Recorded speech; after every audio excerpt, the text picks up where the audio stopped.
Ryan Reynolds is wishing Sandra Bullock a happy birthday with a not safe for work post.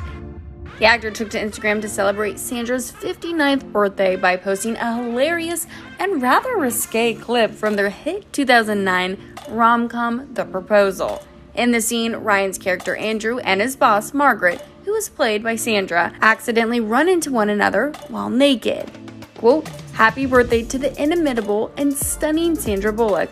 For your birthday this year, I got us both intimacy coordinators and an HR department. And clothing," Ryan quipped. And Ryan isn't the only one marking the actress's big birthday. Access Hollywood is also celebrating by going into our vault and playing our 1997 interview with Sandra. In our sit-down, Sandra talks about Speed 2, her friendship with Keanu Reeves, and much more. So as we sit here on a huge cruise ship, not a lovely bad... Seaborn legend. How is life right now? Life right now is really good. How can it be bad? As strenuous as the days were and as scary and as dangerous, we would go home at the end of the day, and this is where my room was, right there. Right behind us? I think it's like the Queen Maud room right there. That's where a lot of action did not take place. That was Jason's room over there. Jan's room was right there, which he was never in. He had a little villa over. I heard you had keys to everybody's room. Of course I did. I had to make the rounds. You're the little snooper. Oh, I'm so bad at that. I give people absolutely no respect. But then when they're on a cruise ship, they should open their doors. It should be something. So yeah, Jason a lot of times would, be like napping or having conversations, and I would just like walk in. No, I'm kidding. What are you doing? Oh, you're naked. That's interesting. So no, I would go into people's rooms. I have no problem with that. It wasn't very long ago, really, when you think about it. 8 years when you were doing your first film, Who Shot Pat? It was in New York while I was still in school, studying. Yeah, that was Who Shot Pat, which was like a great small documentary, sort of docu-style story of the director's life. I did a lot of NYU films, student films, low-budget films where you got paid $25 a day and you learned how to hit your mark. I mean, unfortunately, those things are still around. We're like, this is her first film where she missed her mark, and she's looking for it. Actually, have you looked at that film lately? Which one? Who Shot Pat? It's pretty good. It's a beautiful story. It's a beautiful, small story. That's one of my favorites. I mean, the great thing is that you never know. I mean, you find somebody who's passionate about a story, and you're sucked into that, and you hope that it turns out well. Most of the time, it does not. Every once in a while, something becomes a gem. And Who Shot Pat Akenga was wonderful. I mean, we had our $50 a day. We would cart ourselves, and you'd bring your own little sweater, and you'd make a film about this time in this director's life, and it was so sweet and great. I mean, that's what's so nice about. That's why every time I do a film, you do something of this magnitude, you feel compelled to go do something small. Do a short film with your friends. Do a theater project. Do something where everyone has to do at least two to three things where you're part of its growth, rather than you waiting in your trailer, with your cookies and wait for somebody to say that they're ready, which takes away. I mean, you get lazy. It's not beneficial. What does it add? Nothing. You try to pick new hobbies, and knitting. See, everyone gets sweaters for Christmas. So, which you just did, making your own film. I make sweaters too, by the way. Oh, you do? Yes, I knit. I'll give you my address. Okay.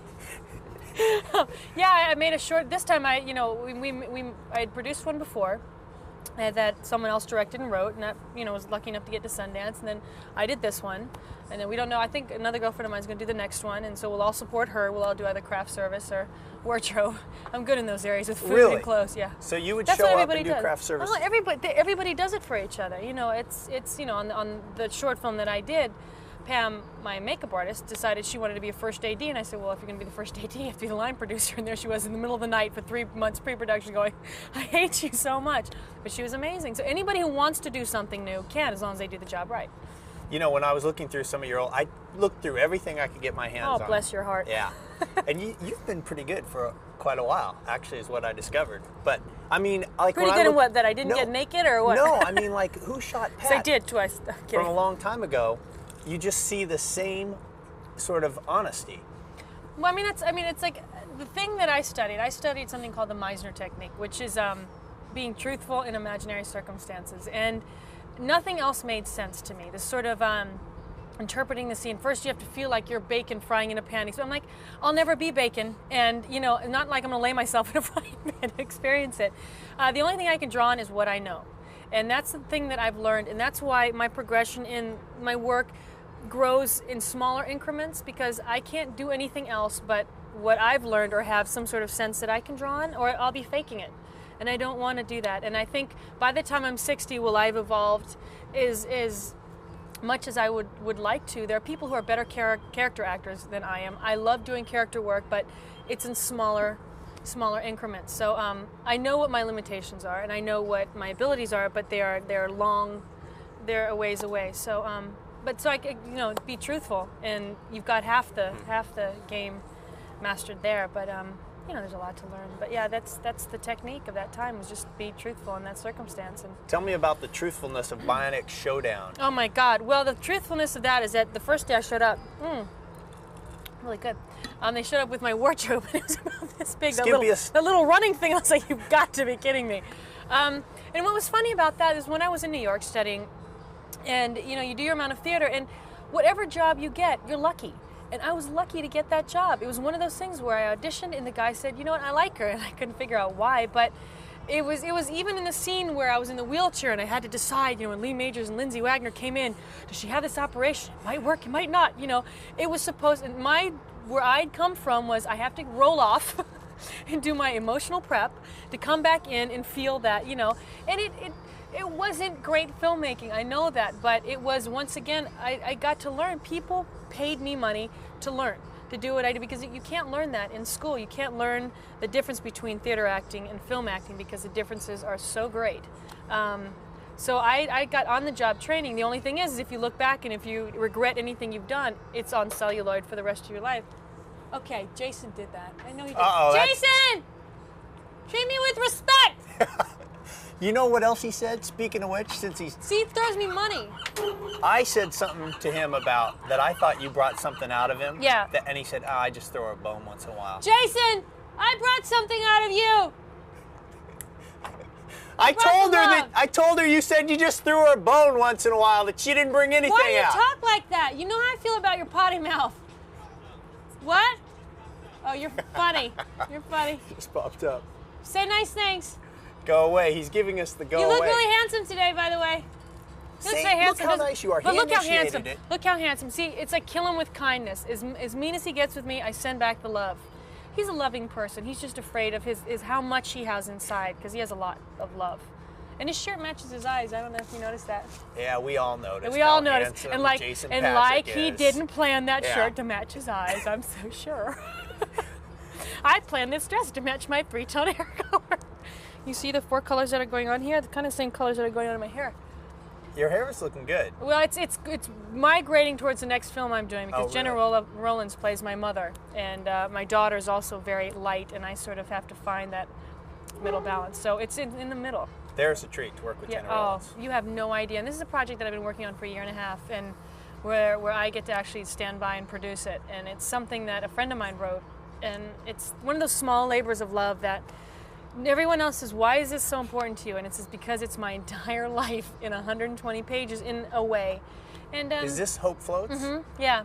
And when we were talking about mothers, I said, well, there's 2 women that I adore, who are Jenna Rollins and Joan Woodward. And I said, if any one of them, and then we said, well, let's try Jenna, because she has more of the essence of the woman that we're talking about. And when she said yes, and when you're a part of something like that, you never assume that anyone else is going to be as crazy about it as you are. And so on that note, we just said, well, if this is how it's working, let's just send it out, and whoever comes to us, that's who we'd like to work with, rather than desperately scrounging after people whose hearts are halfway into it. So we got very lucky, incredibly lucky. When you look back on something like Working Girl, at that time, did you feel like, you talk about with the passion you have, but at that time, does that feel like, boy, this is it, I got a TV series? At the beginning, yes. I mean, when I auditioned for that, what was so great about that was, having seen the movie and having read the pilot that they were doing, they allowed her to be so from where she was.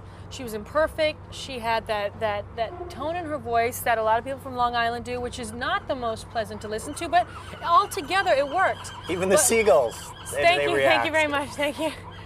my biggest fans.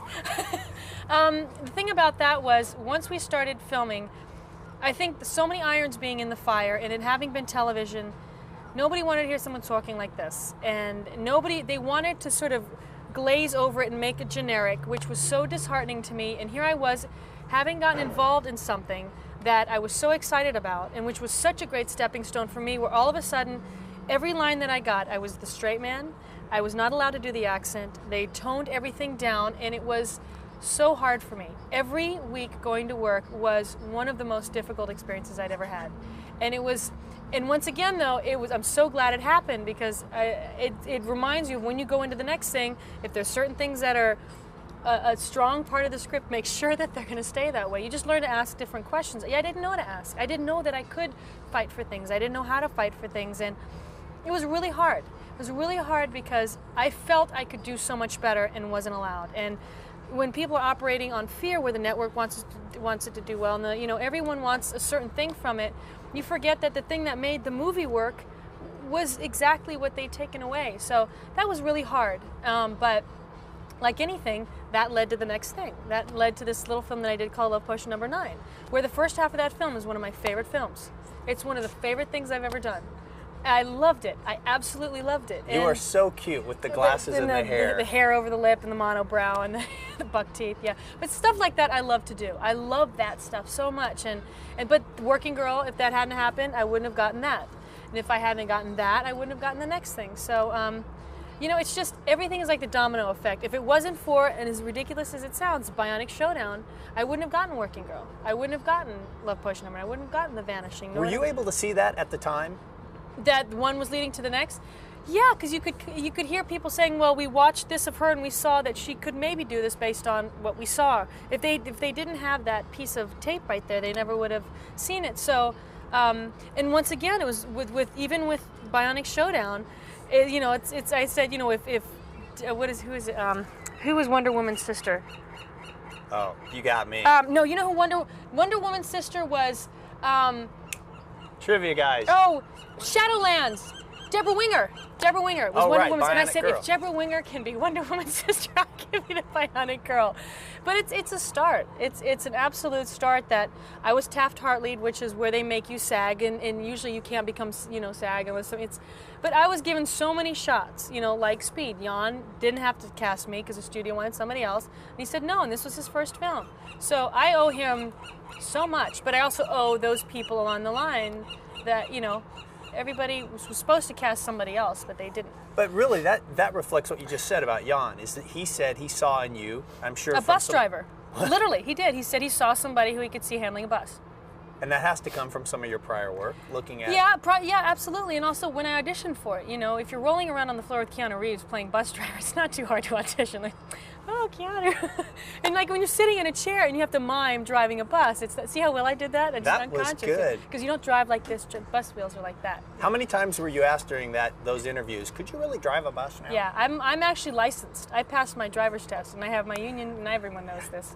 I think I'm union number 200 in the bus driver Santa Monica Bus Drivers Union. Speaking of Keanu, you've had some pretty amazing leading men. You know what I've really lucked out, and you don't think about it while you're working because you see them as like normal people who are fellow actors, but when you go into malls and you realize who you're working with, they're like, oh my God, what was it like to kiss Keanu Reeves? Oh my God. And you're like, okay, hold on. I've been, not only I've had such a great, you look at Richard Harris, Robert Duvall, Keanu, Jason, Matthew, Sylvester, Sly, who was, by the way, one of my favorite people to work with in general, all across the board. And at the end of the film, he said, if you can work with me, you can do absolutely anything. Because he'd put me through the ringer. I was like he was like my satanic older brother.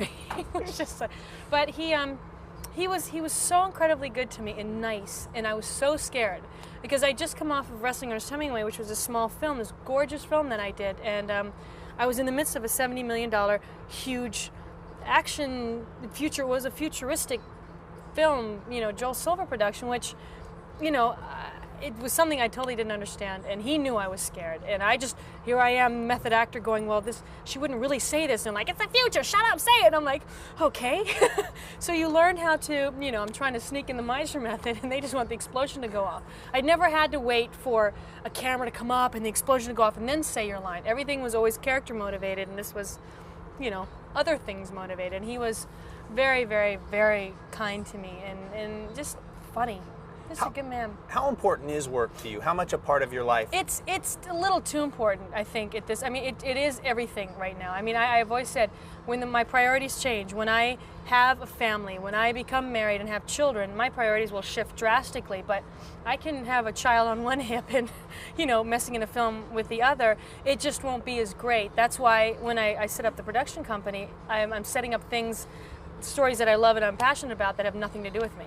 That are stories that I've always wanted to see and tell, but where I'm not in them. And I can still be a part of the creative process, but not be responsible for telling the story. Yeah. Is it hard to find balance? Do you struggle with that? Right now, the balance is perfect for me right now. But I feel pretty harmonious. I feel like sometimes I'm way too at home at work, because if I'm sitting by myself for a week, I go nuts and I have to be productive. That's why I, rip down another wall in the house or find another fixture that belongs in. I feel like I need to be doing something productive. But just work ethic to me in general is very important. I feel very, very driven by that. But not to always work, but just to be productive, I think. When you look at the Sandra Bullock career, no matter how far it goes, one timeline will be speed. How much has your life changed? It changed dramatically. Before, it was a slow progression where everything, you saw what you worked for. You audition, you audition, you audition. Usually it's 3. You screen test. If you didn't get it, you got it. Audition, audition, audition, screen test. One speed happened. All of a sudden, this luxury happened, which to me is still uncomfortable and fearful, because people say, here, do this script. And I can look at these scripts and you say, how do you think I can do that?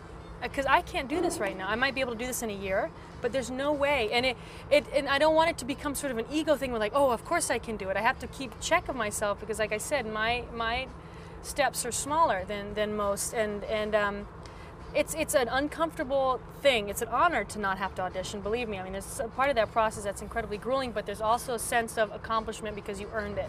A lot of times I don't feel like I've earned, and I need to feel like I've earned it. And I think that's why I've gotten into the production end of things, because I was responsible for putting it, getting it started, going through the mess, because that's where the mess is in pre-production. It's not once you start shooting. That's damage control. That's the mess, and I want to be part of that. So I think it's a sense of feeling like you deserve what you get, rather than having something handed and then everyone else does all the work, and then it becomes successful and you're like, I had nothing to do with this. I wore the wardrobe and that was it.